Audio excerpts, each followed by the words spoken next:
बना के मारले रे।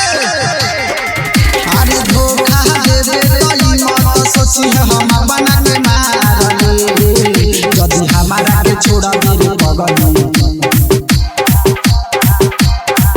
यदि हमारा के छोड़ा मेरे पगली तोर करे जा काढ़ले। यदि हमारा रे छोड़ा मेरे पगली तोर भेजा पारले। अरे धोखा देबे तई मत सोची हम बना के मारले। धोखा देबे तई मत सोची हम बना के मारले।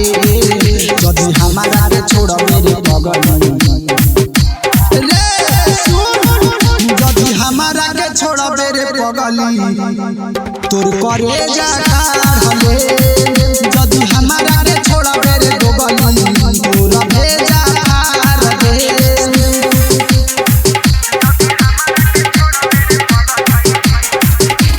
डीजे संजय सम्राट।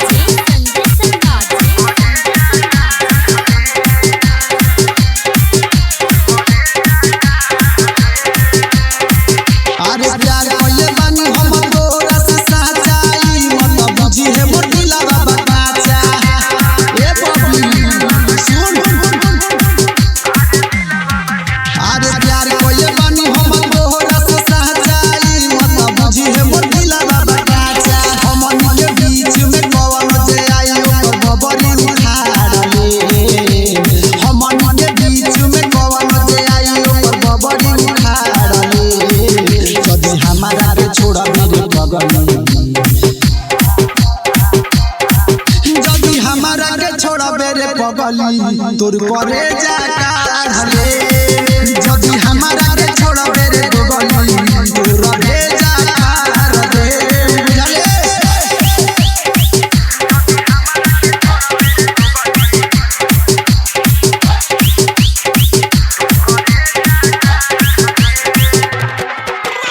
डीजे संजय सम्राट।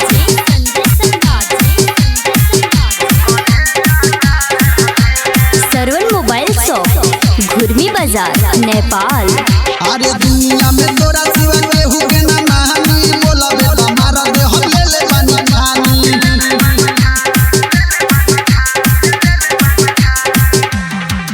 अरे दुनिया में तोरा सिवा केहू के ना मानी। बोलबे त मारा दे हम ले ले बानी खानी। सोनू ससुर भी रोशन भी त बोलबे त पारदी।